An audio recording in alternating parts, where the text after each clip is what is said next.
My guest today is David Zarek. And David, what would you like to talk about today? Well, there's so many things to talk about. The end of the world, climate crisis, the extinction of humanity. Or the fact that science is innovating and developing new solutions, which will be the shorter conversation. Okay, yeah, I've just been spending recent hours reading through your stuff on on Firebreak and Risk-Monger, and yeah, you write about so much stuff that's interesting to me about activist science and versus real science. Do you want to talk about the La Jolla Playbook to start, or no?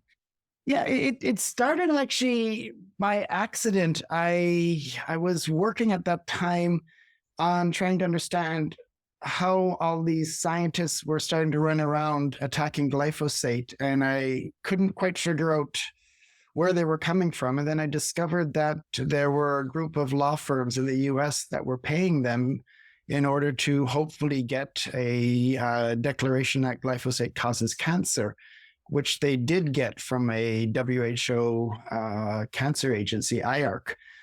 But then I discovered further on that this actually had its roots in a conference that was organized in 2012, I believe. And it was rather interesting that it was organized, first of all, by the Union of Concerned Scientists, as well as this organization, this little known institute known as the Climate Accountability Institute, which was formed the year before, I believe, by Naomi Oreskes. I don't know if I'm pronouncing her name properly or not. I don't really care. Who set this institute up to more or less implement her ideology in her book, Merchants of Doubt. And the idea was quite simple, that if the tobacco industry lost or signed the tobacco agreement, not because they realized that what they were doing was wrong, not because policy and policymakers were winning, not because they had other opportunities. They had to dial back their tobacco strategy because of the large number of lawsuits that were being taken against the tobacco industry that would threaten their existence. So what Oreskes and a group of NGOs, tort law firms, and academics did, had a conference in La Jolla, in I think it's just outside of San Diego in California, and thought, how can we tobacconize other industries? How can we get other industries, namely the fossil fuel industry, to change their behavior in the same way the tobacco industry had changed? And the idea was quite simple. Just completely obliterate them with a large number of lawsuits until they either go bankrupt or change their ways. So I started to follow this. I saw it being applied not just against Exxon, because I think about 2 years after, 2014, 2015, I think the New York Attorney General subpoenaed Exxon and other organizations working with Exxon to get their documents in order to then release documents to say that Exxon knew and are therefore accountable for climate change. You know, what a great opportunity for lawsuits that would create.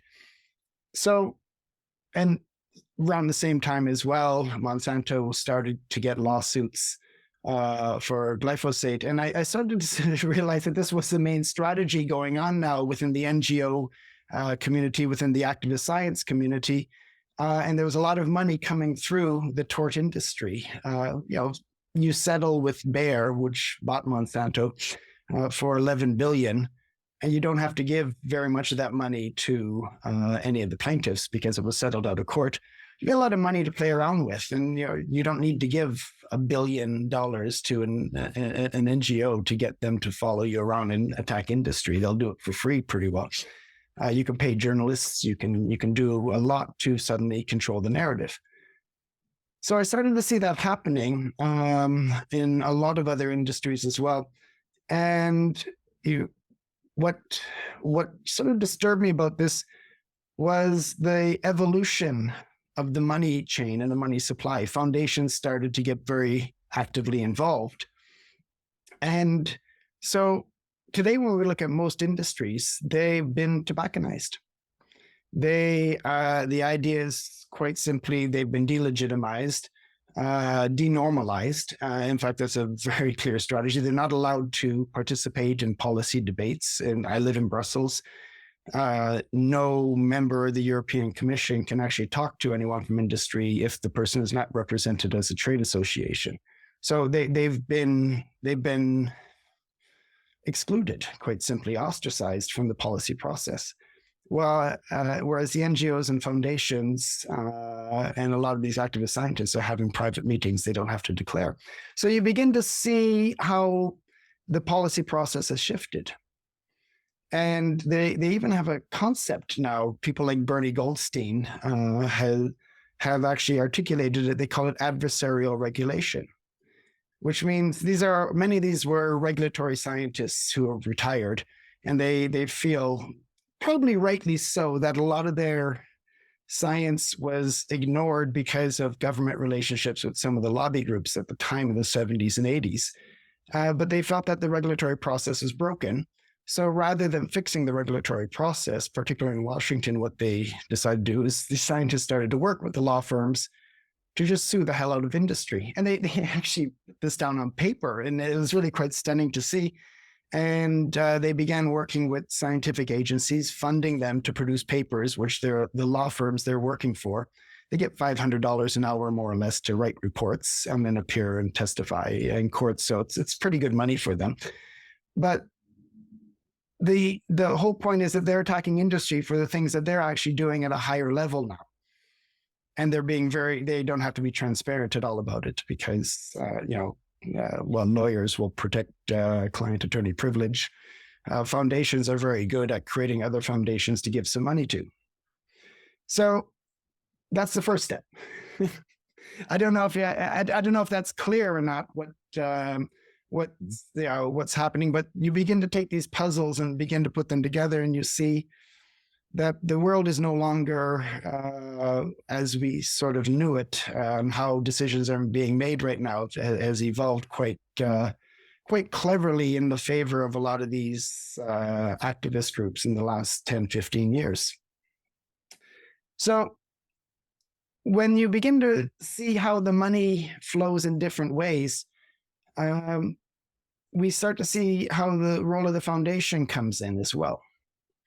One element in a foundation that has become quite unique is originally, I think the first group that did this practice was called the Tides Foundation. And it's essentially a donor-advised fund. So let's say I'm a representative of the organic food industry, and I would do very well if people are afraid of pesticide residues on their food. I can donate to a group of scientists who will go out, like the Heartland Health Research Alliance, which is doing a study to try to show that traces of herbicides in urine of pregnant women leads to birth defects. And if they do enough tests and they can find enough traces of a part per trillion range, they will find and do a correlation to make the assumption that any birth defect is caused by herbicides. And they're doing this. But I'm not going to give the money directly to these people. I'll give it to a fund like the Chicago Community Trust, which then gives $1 million to the Heartland Foundation, or the Health Research Alliance, which then gives the money to the university where this activist science is doing their studies. So the scientists don't have to claim any ties to the organic food industry or to the tort law industry, because of course the tort lawyers will then represent the people who are going to be suing the herbicide manufacturers. And so it's a good business model. And this is what I call foundation capitalism, because they've created a rather interesting way to make a lot of money by essentially trying to upend the system. And there are enough activist groups that are anti-capitalist, anti-industry, that they will amplify it. There are enough media organizations that can spread these fears. So you begin to see a relationship between interest groups, certain industries that have an interest in other products being banned, law firms, and foundations. But it gets a little more confusing than that. I started to also notice that there are certain types of law firms that file a lot of lawsuits not to win. Now, we generally think lawyers just want to basically take their settlement fees and, gas up their private jets. And, that's how it works, right? I found one particularly interesting firm called Share Edling. I don't know if you've heard of them or not. But they were formed, I think they were formed in 2016. To date, they've had 0 wins.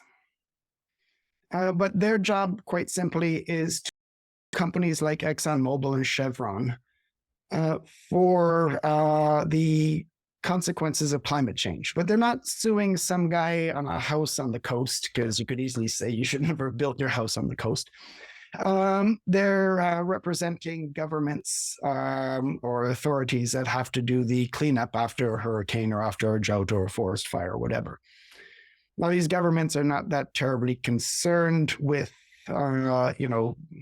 making billions, but they're quite concerned about the fact that they have to spend a lot on resources and feel that they might be responsible for actually having to have proper risk mitigation measures. So it's better to blame an oil company rather than their own lack of proper risk management. So Share Edling, at the moment, I think they've got around 35 cases where they're suing oil companies on behalf of these governments, also a few First Nation organizations as well. They're funded by foundations. So the foundations are giving money to Share Edling to continue these public nuisance cases, which will never win. But it'll just keep them in the courts, keep them in the news, and continually make the connection that all of this is due to the irresponsibility of this industry group. So I started to sort of follow how the foundations were actually funded, because the foundations didn't actually come right out and fund them. They created, for example, the Collective Action Fund, or CAF, which itself was funded by an organization. I've got to look at this because it's clear. The New Ventures Fund, which itself was funded by 7 foundations, including the Rockefeller Funds, the Chicago Community Trust, and also Leonardo DiCaprio's group as well. Just add a little star power into the mix. So the foundations know that what they're doing is probably a little bit sketchy. So they hide their funding in a certain way. But they're not just wonderful organizations giving money. They're organizers.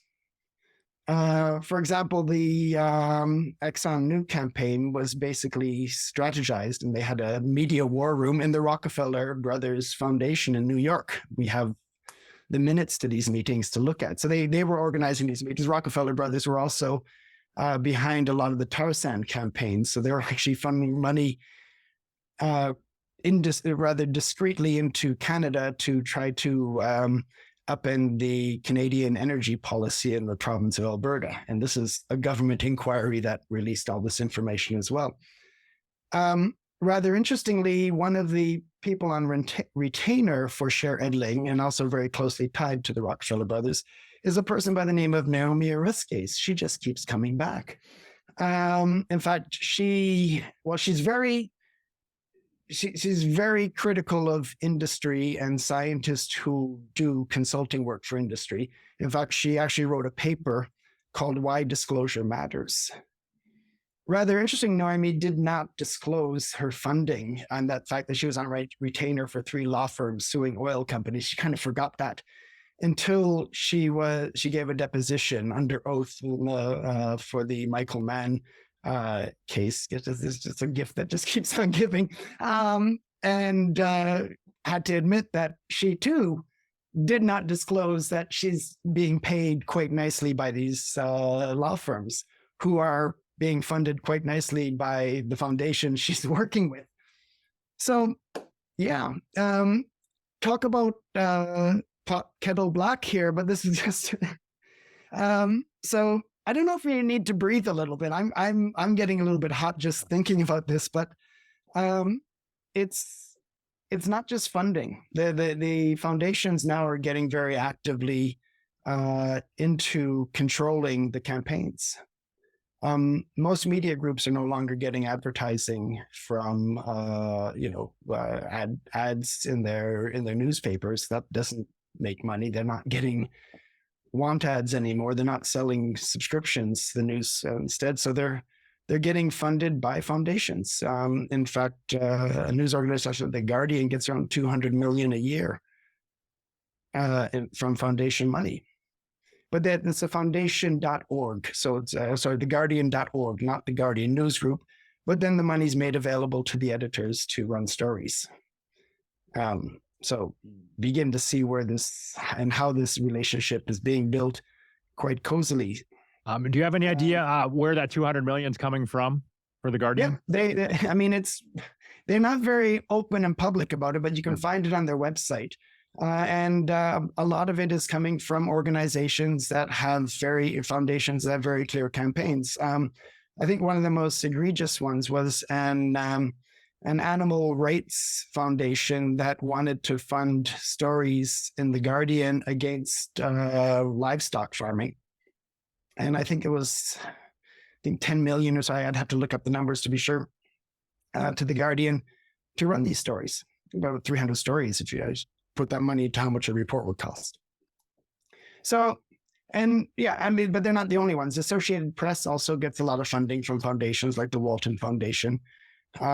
We even get to the point where Bloomberg Philanthropies has set up a news organization, not Bloomberg, I'm not talking about that, but they set up something called the Examinator, which is meant to look at, surprise, surprise, food issues, tobacco use, and everything else that Bloomberg finds quite. So they've actually created a campaign news organization to do in-depth news research into stories. They then work with other large news organizations via the Bloomberg network.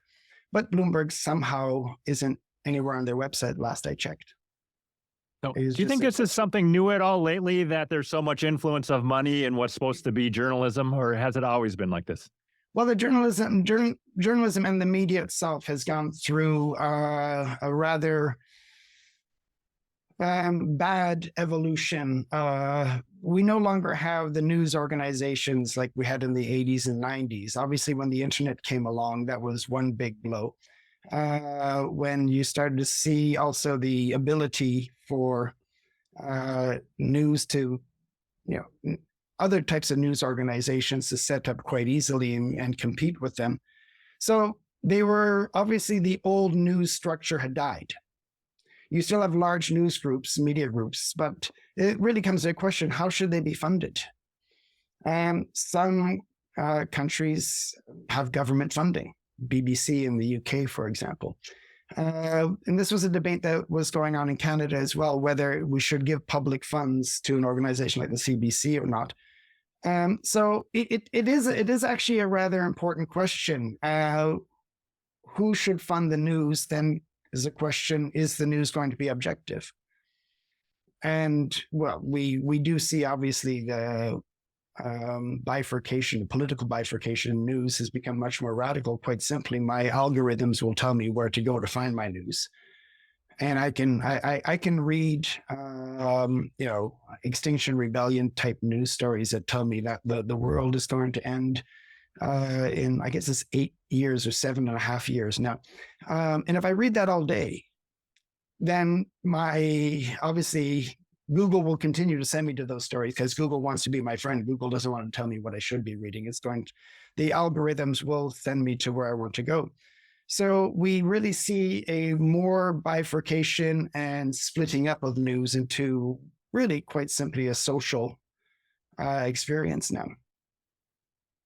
So I don't know if you've had problems with algorithms, but I definitely have. So as you're looking through all these different, all this risk mongering, you're kind of seeing the same thing repeated over and over, right? With tobacco and glyphosate and carbon dioxide and whatever else. Follows the plan. By the way, your opinion is that glyphosate isn't a dangerous substance? I don't know anything about it, really. Every government agency has determined that it's a very low toxicity and it is not a carcinogen.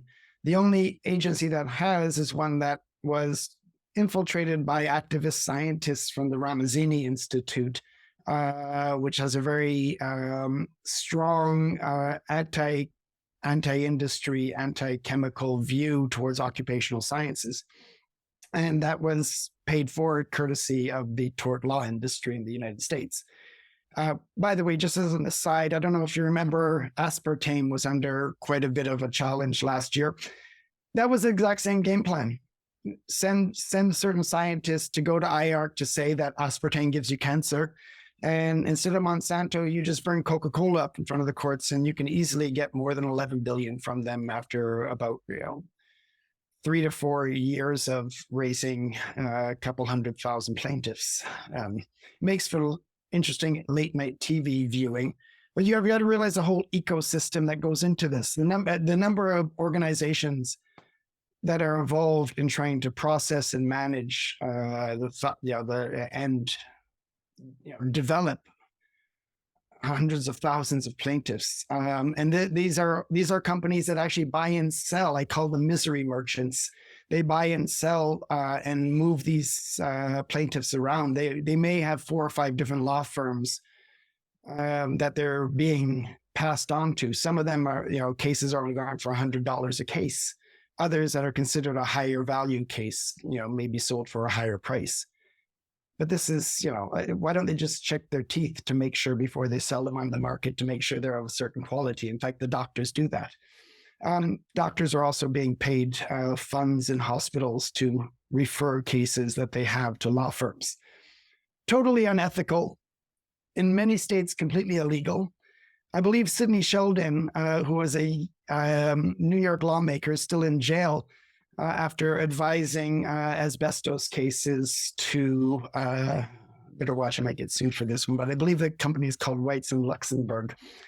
They were also involved in glyphosate. So, glyphosate is not a carcinogen by any standards, but if you can extort a company and tell them that they're going to be paying billions and billions in settlements and their share price goes down by 75%, they'll write a check just to make the lawyers go away. So it's good business. Yeah. How about this propaganda? How about this propaganda that we've had about Cheerios and margarine are good for you and eggs and bacon are terrible for you? Is that another example of money has influenced what we've heard about those things? Yeah. Red meat is another one that IARC ruled on, and you can follow that through as well. You get rather interesting cases. Cheerios recently came up, and as well as Quaker Oats, I believe, because the Environmental Working Group recently did a study where they found trace residues of chlormequat, which it's not even used by farmers in the US, but apparently some oats are imported from Europe. There is no evidence that it can cause any cancers, and it basically goes through the system. They're able to test urine samples. I think they tested about 6 or so. This is the Environmental Working Group. They don't have a big budget for testing. And they managed to find quite a few urine samples that had trace residues. So they came out, of course, with their shocking publication and reports on it, all funded, by the way, by a donor-advised fund in a foundation, the Skyline Foundation. But we don't know who actually gave the money because a donor-advised fund is anonymous. And so all we know is that somebody donated money to this foundation to give to the Environmental Working Group to do this study. Now, rather interestingly, in the report when the study was released by the Environmental Working Group, which came out over a holiday weekend, so there were 2 working days after the report was published, that there was suddenly a class action suit against Quaker Oats based on the studies from the Environmental Working Group. So I'm not sure, but this law firm may have made a donation to a foundation.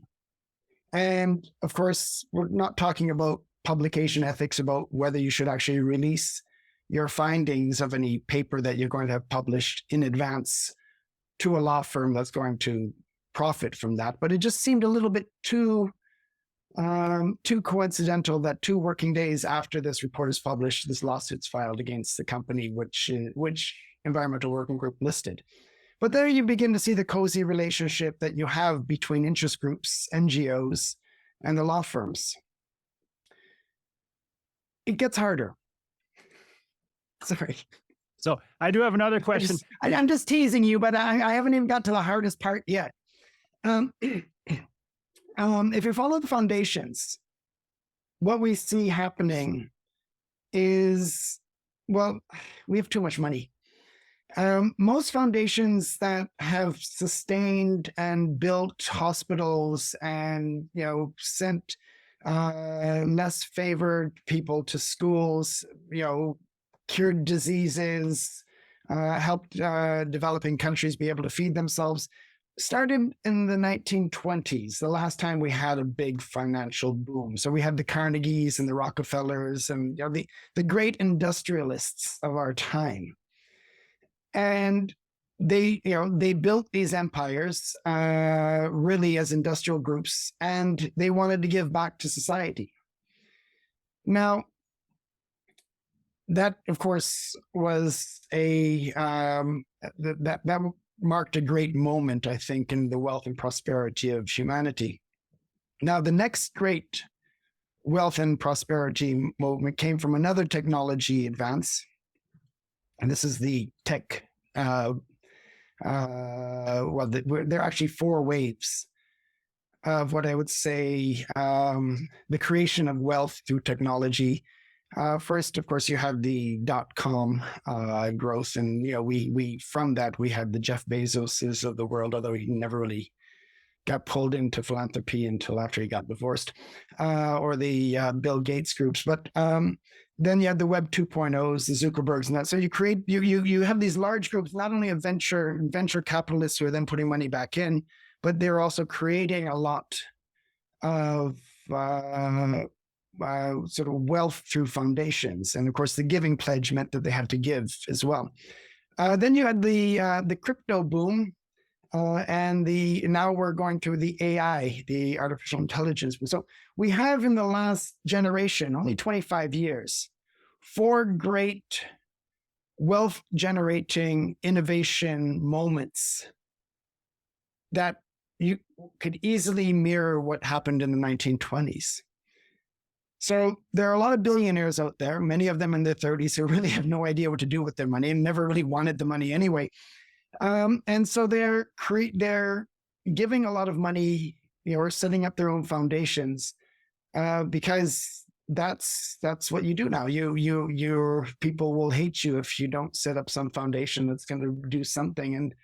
And but they don't really have time to manage these foundations, and they're not actually that committed to it. So they'll just write a check for whatever, amount is sort of bouncing around in their funds. They're advised on how to do it for the best tax purposes, obviously. But on top of that, there are then these foundation organizations that manage them. We don't really know that much about them because they're, of course, very discreet. But then you have this network of groups that are able to find and move money around. And that explains how a lot of these groups, and we're trying to really understand how a lot of these campaigns are getting so much oxygen, and how they're able to really control the narrative on a lot of debates on everything from climate to chemicals to food issues. So you begin to see that this money is basically like oxygen, is looking to where it can breathe and grow. And there's a whole network of organizations that are just finding the money to fund these campaigns. Most recently, like I said, I started to see how really hundreds of millions was flowing into Canada to try to stop the tar sands. Now, a lot of these foundations or groups that managing foundations are also involved in these activist campaigns themselves. So they are actually, one hand's writing the check, the other hand is actually getting the shovels into the ground, so to speak. And there's been an even rather more interesting approach, and this is what I see sometimes in my students now. It's corrupting the young. I shouldn't say corrupting because these foundations are all doing very good things, but they're becoming cults. Probably the most notorious one is a group called Effective Ventures, which is tied to the effective altruism view that you should give your money away because you'll do so much good in the world. It's a bit of utilitarianism for tech billionaires. And so what we see now is a lot of young people want to start a career, and so they get pulled into this organization. There are about 8 different organizations within the whole Effective Ventures umbrella that exposes the effective altruism mentality, and they try to attract people to get into this life. Time recently reported that a lot of them traveled to Silicon Valley to try to pursue their wealth, and there was a lot of sexual abuse going on. These were like literally cults that sort of pulled these young people in and then abused them. It is going on all the time. Rather interesting, one of the main board members of one of the groups of Effective Ventures was a man by the name of Sam Bankman-Fried, who very much was attracted to the idea that he could do a lot more with his billions and with other people's billions, apparently. In fact, they've lost $8 billion. And as far as I can see, they can't figure out what happened to the $8 billion. Well, I'm seeing a lot of this money turning up either through Effective Ventures groups or other people within the FTX group who were basically ordered by Sam Bankman-Fried to write checks. So that's a good example of where billions coming out of the crypto wealth generation are finding their way into these groups and going into different campaign organizations. And of course, these groups they take a certain profit off of every donation that's given to them. I mean, you've got to realize that they're providing a service of a sort, not a big service, but you take 10% off maybe. And so 10% of 100 million, that's not bad for the foundation to develop some more of their own projects as well. So yeah, and we see films being made, funded by groups. I was personally attacked in a film that I didn't really appreciate it, but the film was called Into the Weeds. It was on glyphosate, and it was funded by the Utah Film Center. The Utah Film Center is essentially a mailbox, but the film itself glorified tort law firms and how they stood up to Monsanto and won against Monsanto. So it was a film funded, allegedly, by tort law firms to have a film produced about tort law firms. And they came out looking fabulous, But yeah, what happened from that? I tried to track who was funding it.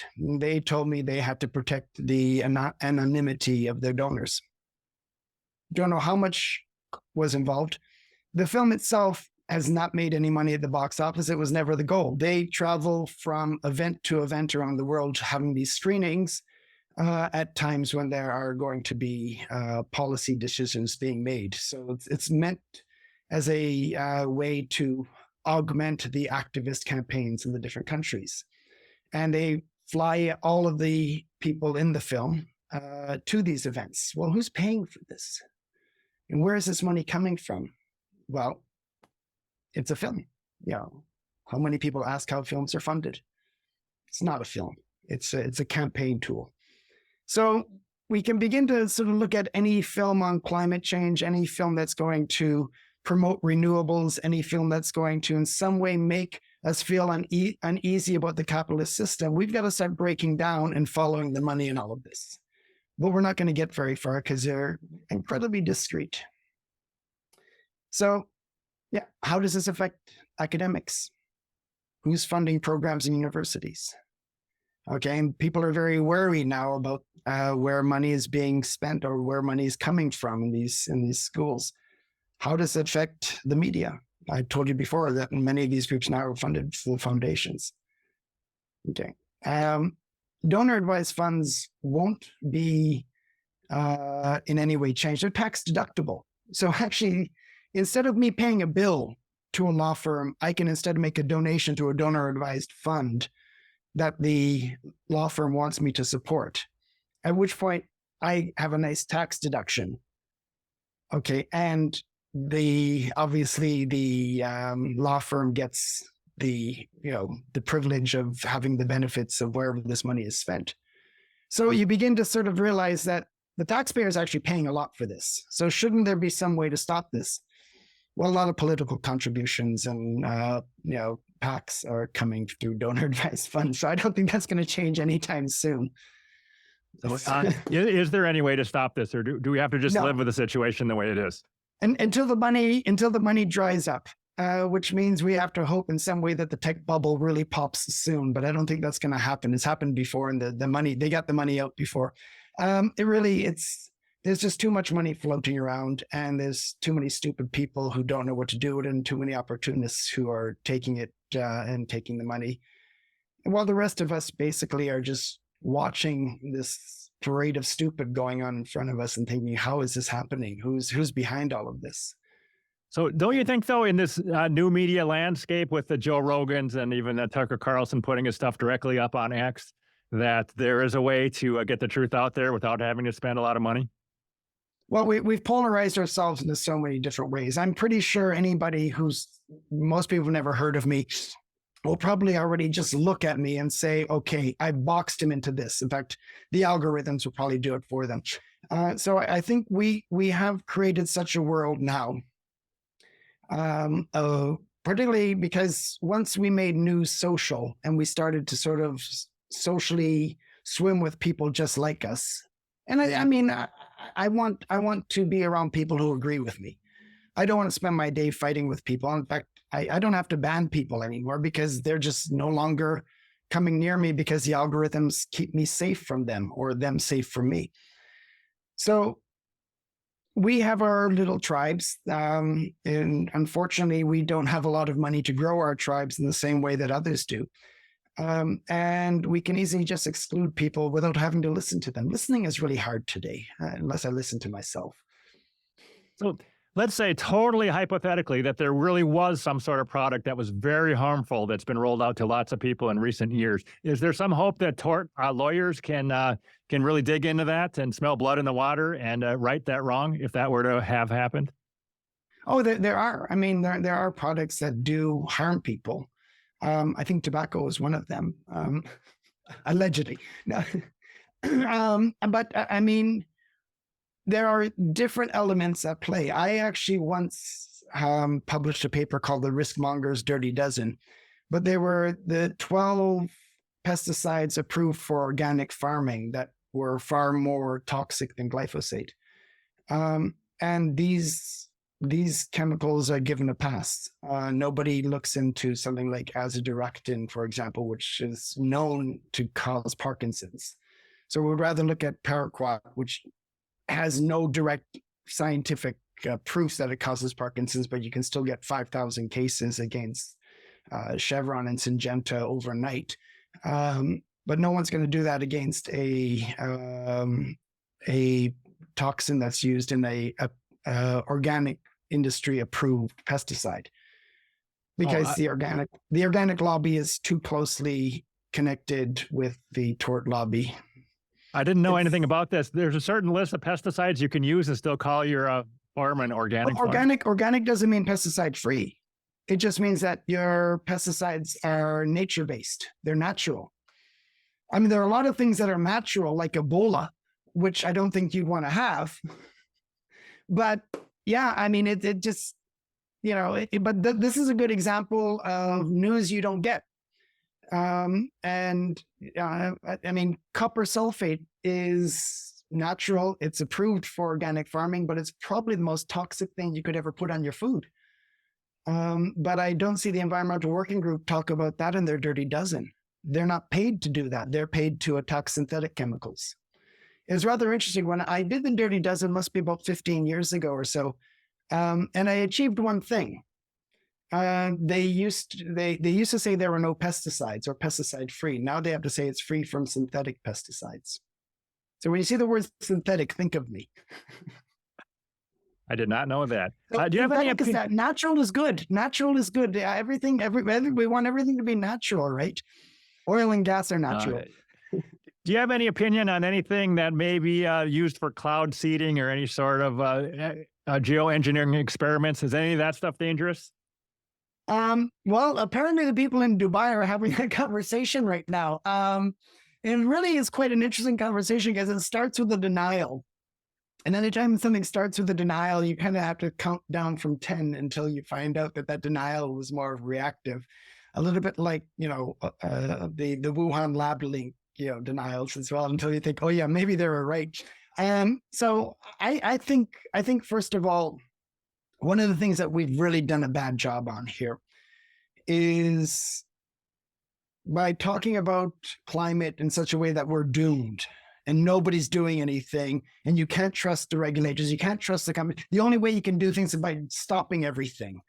By the way, I actually played that game. I went to a Greta rally one time with a big sign that said, cut CO2, ban pets. She has 2 really big dogs and they eat a lot of meat. So you only ban the things you don't like, or the things that you can live without. But the climate anxiety levels are just going through the roof now. And what are we doing? We're continually building up that hatred and that the sort of activist campaign that we have to stop X, Y, Z. Then what? So we do have, this has been going on. Malthus in the 1800s was telling us that the world could not sustain 1 billion people. The population bomb of the 1960s said exactly the same thing, but it was 3 billion at that time. Somehow along the way, man has found solutions. We have to look at the opportunities instead of just cursing humanity for these problems that we've amplified to the point that we shouldn't amplify them. So rather than celebrating a person who was basically organized by different climate groups, Greta Thunberg, rather than glorifying her, why don't we glorify someone like Boyan Slat, who looked at something like the Great Pacific Garbage Patch and said, well, I can solve this. It's a teenager. No. And so we don't celebrate the innovative ideas that people have. We don't look for solutions. I think geoengineering is quite fascinating from a lot of points. Yeah, we could screw up and cloud seed at a wrong time, but we learn. But we don't do that anymore. In fact, the one group, industry, that can find the innovative solutions, we're shutting down. That's part of the madness that we have to understand. How are we not doing what has solved problems and saved us in the past? We spent 2 years locked up in our homes and suffering all the substance abuse and domestic violence and mental health issues. It wasn't the NGOs and the campaigners and the foundations that saved us. It was the industry that went and found the vaccines or found ways to manage the spread of a disease. And I think we tend to forget, we tend to trash industry until we need them. Well, who's doing this? Who's funding them and why? So I've been sort of busily, following these paper trails, not really because I think it can be solved. I'm basically I'm a curator. I'm just basically recording this so that in 50 years, when we realize, man, we really screwed up. How did we screw up? Maybe someone's going to find out that people did know about it, but they were kind of powerless to stop it. So I'm curating the demise of humanity for the next generation. So I saw that you wrote a pretty lengthy article about Greta. It seemed like the rise and fall of Greta kind of, you may have went to her last real public appearance before COVID. Maybe that she was Yeah. just getting white hot publicity and kind of COVID killed that off, it seems like, and she never got back to that point. Does that say anything about climate anxiety in general or the whole climate narrative? I think the whole narrative is crumbling from my perspective. Or what do you think? Well, one of the things, if I have a sore foot, that sore foot's going to give me a great amount of discomfort until I have a very, very sore shoulder, and then I don't feel the foot pain anymore. So, we're in the West. We're living the luxury of really abundant energy, abundant food, abundant wealth.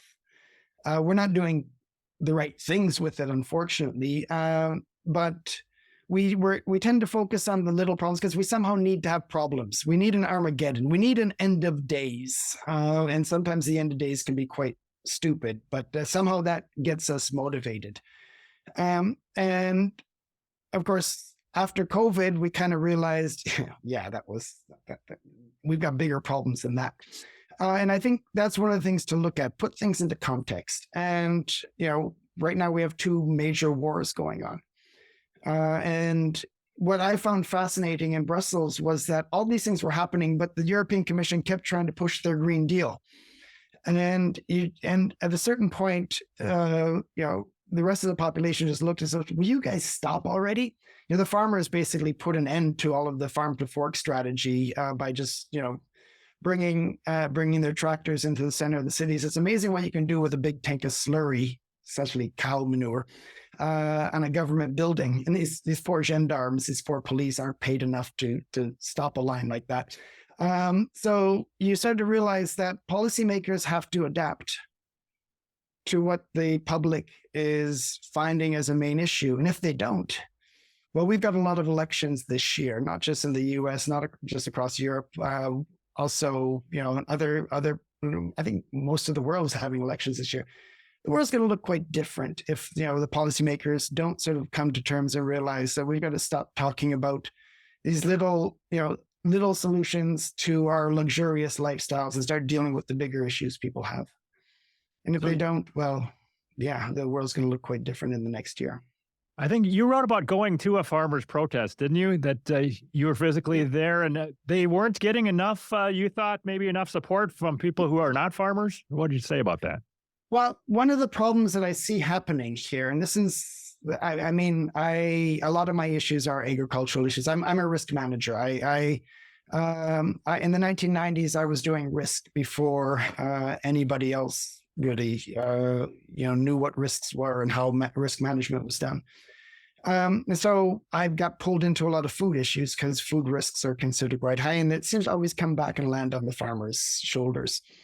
Now, the problem is that the farmers get it from all sides. And you realize that farmers are struggling to take a seed through planting, through the harvest, with all of the different, risk factors that could affect that seed actually turning into a harvest. And they try to use, different technologies in order to battle, but more and more governments are cutting down their access to these technologies, if not the governments, then the law firms. So what you have in the end is they're really struggling at one end, but they're also struggling from another end as well. And that's, when they go into the food chain, they're the base of the food chain pretty well. So by the time their food is sold to intermediaries, processed, sold on through food manufacturers and into the retail chain, you begin to see that there is so much influence on what they're doing. Now, I don't know why. I don't think in the States you really take this concept very seriously, but it's still being used in other countries around the world. It's called ESG, or environmental social governance. So you have companies that want to increase their. It's like Squid Game essentially. Every few months, Larry Fink comes up with another rule about who can survive the next day. And, he changes the ESG rules, and all these companies have to be able to meet them to jump through the hoops. But one of the things, of course, was to be able to make their food supply more sustainable. So what do the big food manufacturers and retailers do? They basically tell the farmers that they've got to grow things according to ways that they can increase their ESG points. So no-till farming is actually a very good farming practice, but not for potatoes. But you've got these large potato users from McDonald's to McCain's telling farmers, you've got to grow no-till potatoes because I get better ESG points for that. I don't know if you've seen how potatoes grow, but you've got to literally dig the ground to get them out. Okay, and so, and farmers are livid, but do they lose their client? So we've got to start looking at the fact that who is the real threat to farmers? And unfortunately, the food chain just assumes the farmers, if they can't do it, well, we'll import it from somewhere else. So I think ESG has passed its peak. And Larry Fink, I thought he was saying, I don't want to say ESG anymore because it's kind of a poison term. So I like the sound of that. In the States, well, yeah.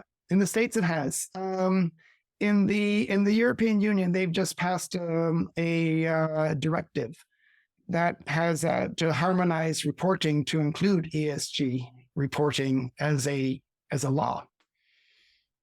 So once companies have to do that, an American company that does a lot of business in Europe will probably adopt the same accounting practices and standards throughout the whole group. So do you have any sense that all this woke stuff, ESG, climate, et cetera, is bigger in Europe than it is in the US? That's the impression I get. Yeah. Well, I mean, you've got to realize that Brussels is unaccountable. So when Brussels first started, it was meant to harmonize standards. We see 27 member states coming in. They all have different standards. So that was the key element. At a certain point, they harmonized the money, they harmonized the borders, the movement of goods. That stopped. So they had to look for other ways to find meaningfulness, I guess you could call it. And so they started to push more environmental standards, started to push more social standards, and started to realize as well health and safety standards as well. So you begin to see these regulations that Brussels imposes, and that becomes a trade issue as well. If I, under the REACH chemicals legislation, restrict certain chemicals, and you want to export your product to the European Union, you're going to have to adopt the same principles. So Europe is, through a rather unaccountable way of trying to legitimize themselves, are imposing a lot of these standards on other countries in the world. Okay, very good. Any other points you'd like to make before we finish this one off, actually? Be afraid. No, we have to look at this nexus of scientists, NGOs being funded by foundations and tort law firms and other interest groups. And we've got to find a way, first of all, to stigmatize the bad science that's being funded by interest groups. We call it independent science now. So it's something, so we really have to start looking at how this money is being used and abused in order to essentially push interest groups. And interest groups, often it's done in Europe because they can't do it in the States, or it's done in Canada because they can't do it in the States. So you begin to realize that these foundations, these global foundations, are reaching out. Glyphosate was an issue in Europe because, well, you've got 50, of the 50 states in the US, probably 40 of them have a strong farm lobby. So you're never going to change this in Washington. So let's go to Brussels, get the substance banned there, and then we can bring it back and have it through the courts. And on 2 occasions, they tried, for example, glyphosate to do that. They couldn't. You can't really stop the oil and gas industry in the US, so let's try and shut down Alberta. The Albertan government knew what was going on, and they did an inquiry, and they found out how much, I think Tammy was on your program a while ago, but they found out how much money was flowing in through these foundations. I'm curious what's happening in Mexico. A lot of the bans on agricultural products in Mexico, I don't think came from the Mexicans. Okay, I'll put a link. I put a number of links already in the show description to your work, but do you want to mention any on the audio part too here, how people can find your work?